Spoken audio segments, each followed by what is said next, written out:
So let's play a little with the alchemy. Here's a little personal anecdote. Someone phoned me the other day and said, "Oh, I'm having problems in my life and you've come highly recommended as someone who can help me. What do you do?" So I waffled a little bit. In other words, I answered without answering. And they said, "Well, you're not going to tell me, are you?" And I said, "No." But they made an appointment anyway. So when I got off the phone, I had a little chuckle to myself, and it reminded me of several little anecdotes. And let's see what happens for us when we put them together in relationship to all that we've been exploring for such a long time. Stillness and movement and time, all the rest of those things. So the first anecdote is that Sufi anecdote which says, if you've got a tiger chasing you and someone comes to save you, do you stop and ask them what their hunting credentials are?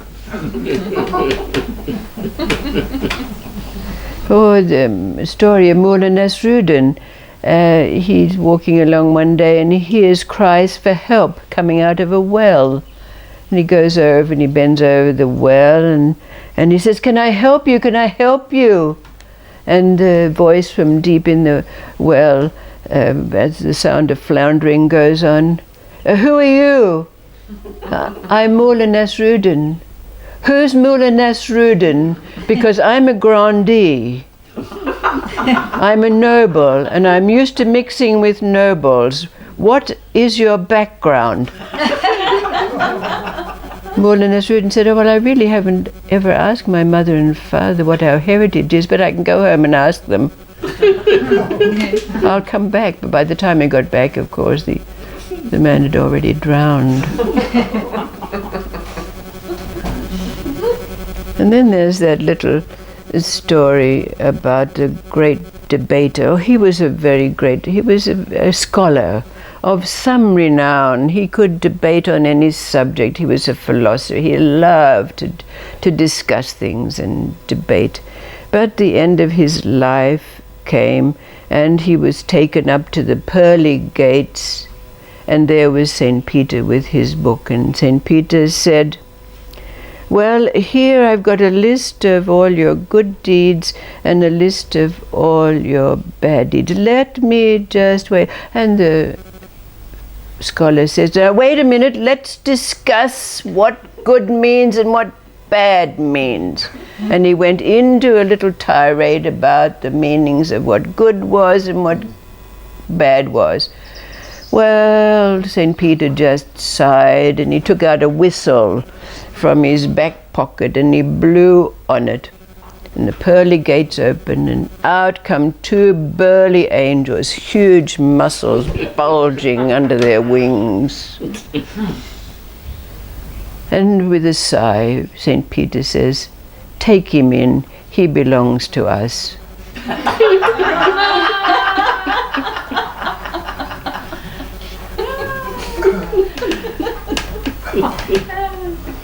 So when we put these little anecdotes together and we see where we're at relative to our relationship with life and those that come along, what does it make for you? What does this little melange bring up for you relative to where it is that we're at?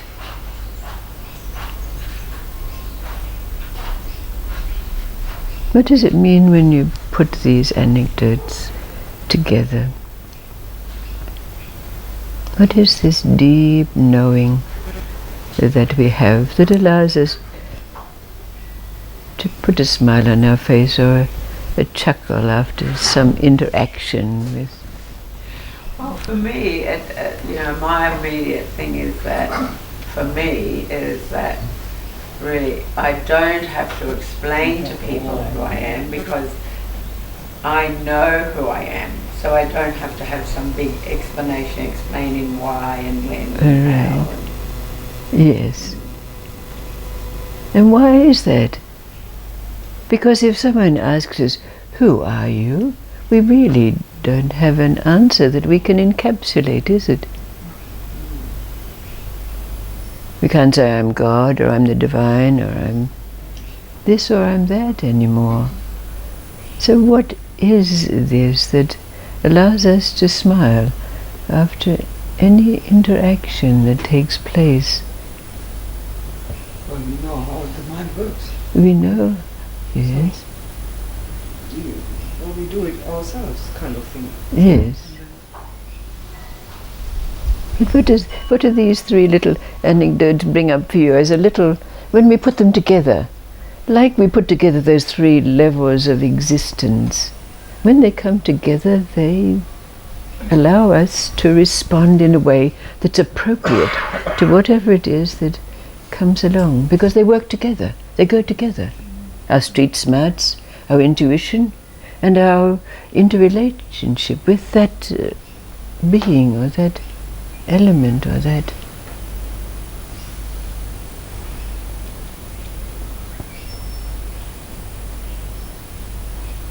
There's no more judgment at all about anything. No. It's just that knowing what to do next. In the moment, isn't it? Yes. So just responding, I suppose. Yes, we have no party line. This is a pat answer, so to speak, to coin a phrase. We have nothing. No foundation of truth that we rest on that colours everything. No, no, no, no, no. So what is this? And this is the question that's been brought up and will continue to be brought up over these coming days in the stories. What is it? There are so many representations of it in so many stories. And we know what it comes back to. All right, we can call it as it has been, our knowing. But what does that mean? What is it that's there for us in any given moment when the three levels of life are aligned and we're intensely present? What is it that's there or here? Everything and nothing. Yes. Everything and nothing. But our challenge is to acknowledge it, recognize it as being the only constant, the only thing that's forever been there and will be there and here. What is it? The challenge is to express it so that we can claim it. First we have to acknowledge it. What is it that arises out of these anecdotes? What is it that makes the Buddha smile?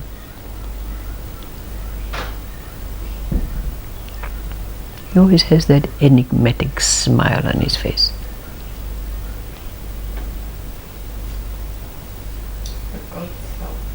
Yes, it's always there. What is it?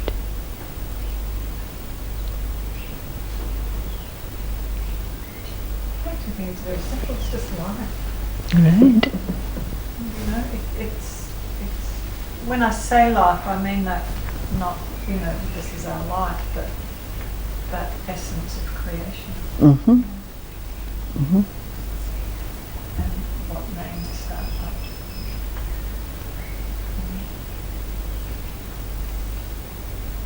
So how do we claim it if it doesn't have any qualities and substance or form? How do we claim it? We know where it's to be found only now. Only now. But what is it about this nowness that we can now delve into and recognize as being the only constant, the only unchanging? That's our challenge. But it's damn fun exploring it. So.